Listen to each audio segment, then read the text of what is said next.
One of the days I remember most at UCLA was the day John Wooden passed away.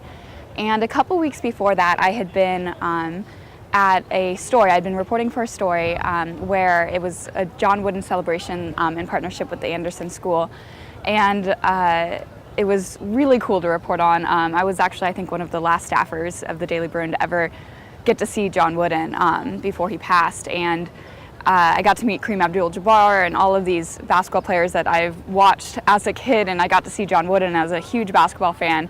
It was incredible to actually be in the same room with him. And then, flash forward to a couple weeks, and the night of our Daily Bruin banquet, this was my freshman year, there was all these new reports about John Wooden having been put in the hospital, and it was kind of on the minds of everybody. And so that morning after the banquet, I got a call to go report on a vigil that was being held at the Bruin Bear, just to sort of to keep John Wooden everybody's thoughts and prayers and things while he was in the hospital. And there were students who were just there doing 8 claps and holding candles and talking and telling memories, and I was reporting and all of that.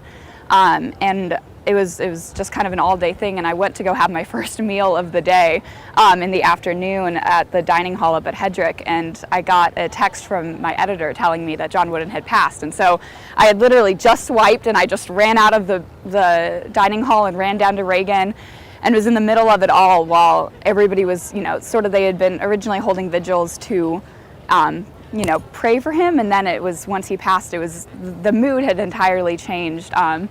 And I was there. I was there all night and was then in the Daily Bruin office until like 1 a.m., 2 a.m., finishing up reports. And that was probably one of the most intense and emotional things I've ever covered, just being there with so many UCLA students and alumni and fans all being there for John Wooden.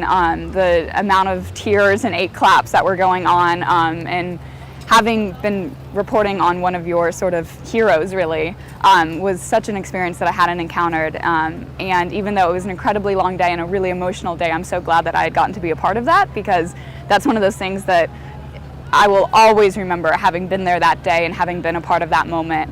It's just, it will always be one of those things that will be one of the hardest stories I had to do, one of the hardest moments where I had to pull myself together and just report. But at the same time, it's one of those things that at UCLA I will always, always remember.